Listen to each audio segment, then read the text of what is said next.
మొత్తానికి కోడికత్తి శ్రీనివాస్కి బెయిల్ లభించింది. 2018 అక్టోబర్ 25వ తేదీన విశాఖ ఉదంతం తర్వాత జగన్మోహన్ రెడ్డి గారి మీద దాడి చేసినటువంటి కోడికత్తి శ్రీను మొత్తానికి 5 సంవత్సరాల పాటు జైల్లో ఉన్నారు. జైల్లో ఆయన బెయిల్కు సంబంధించి అనేకమైనటువంటి ప్రయత్నాలు చేశారు. ఎన్ఐఏ కోర్టుకు వెళ్ళారు, జిల్లా కోర్టుకు వెళ్ళారు, చివరికి హైకోర్టు బెయిల్ మంజూరు చేసింది. దీని మీద ఎన్ఐఏ ఇన్వెస్టిగేషన్ చేసింది, నేషనల్ ఇన్వెస్టిగేషన్ ఏజెన్సీ.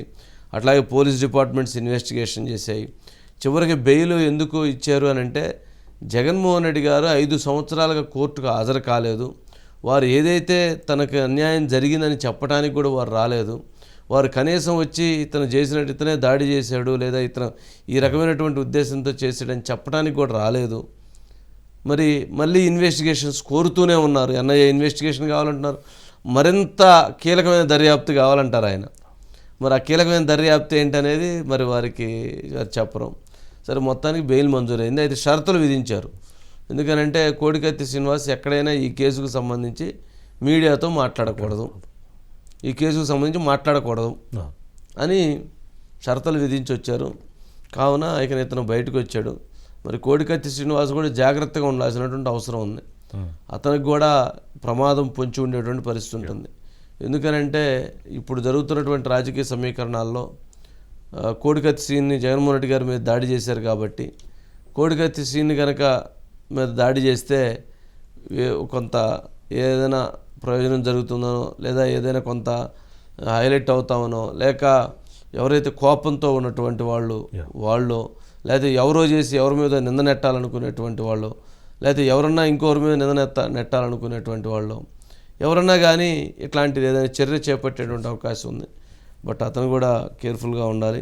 మొత్తానికి కోడికత్తి శ్రీను సుదీర్ఘ 5 సంవత్సరాల పోరాటం. వాళ్ళ న్యాయవాదులైతే వాళ్ళు వీరోచితమైనటువంటి పోరాటం, వాళ్ళ తల్లిదండ్రులు అంతే పోరాటం. ఇదిగో అయిపోతుంది, అదిగో వస్తుందని చెప్పని చివరికి 5 సంవత్సరాల తర్వాత అతను బయటికి రావడం. మదర్ కూడా లాస్ట్ టైం గవర్నర్ని కలిసినప్పుడు మరి వివేకానంద రెడ్డి హత్య కేసులో ఉన్నవాళ్ళు బెయిల్ పైన బయట తిరుగుతున్నారు, మరి మా అబ్బాయి దానికి సంబంధించిన దాంట్లో మా ఆవిడ 5 సంవత్సరాల నుంచి లోపల మగ్గిపోతున్నాడని గవర్నర్కి ఆవిడ రిక్వెస్ట్ చేయడం.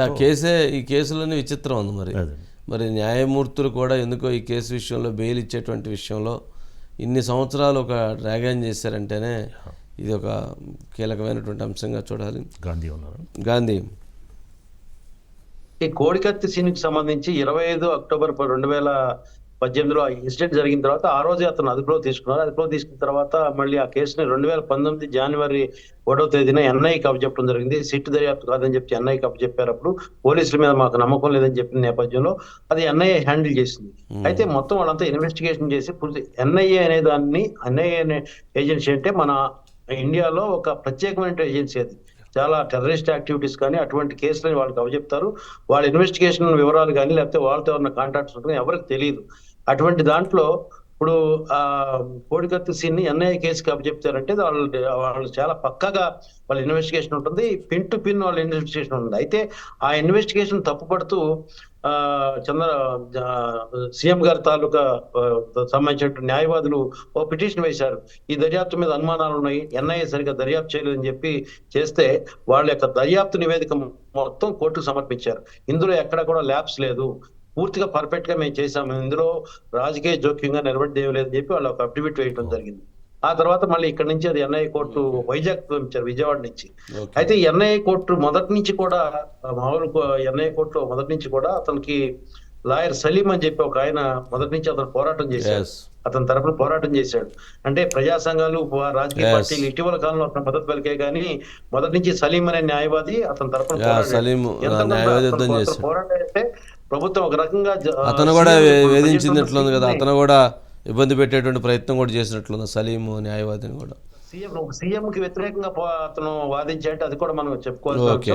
అయితే ఇప్పుడు బెయిల్ వచ్చింది. బెయిల్ వచ్చిన తర్వాత ఆ కేసు క్లోజ్ అవ్వాలంటే సీఎం గారు లైవ్ విట్నెస్ 1 LW1 గా ఉన్న సీఎం గారు వచ్చి కోర్టులో సాక్ష్యం చెప్తే తప్పితే ఆ కేసు క్లోజ్ అయ్యేటువంటి పరిస్థితి లేదు. మరి 5 సంవత్సరాలు అయితే మాత్రం అతను ఉన్న శిక్షా కాలంలో దాదాపుగా 3/4 శిక్షాకాలం అయితే మాత్రం పూర్తయిపోయింది రిమాండ్ రూపంలో. ఒకవేళ అతను శిక్ష వేసినా కూడా పెద్దగా ఎక్కువ రోజులు శిక్ష ఉండే పరిస్థితి కూడా ఉండదు, ఎందుకంటే Okay. 5 ఏళ్ళు జైల్లో ఉన్నారు కాబట్టి ఇంకా అతనికి శిక్షాకాలం కూడా పెద్దగా ఎక్కువే ఉండే అవకాశాలు ఒకవేళ ప్రూవ్ అయితే కనుక. రైట్ గాంధీ. నెక్స్ట్ ఇక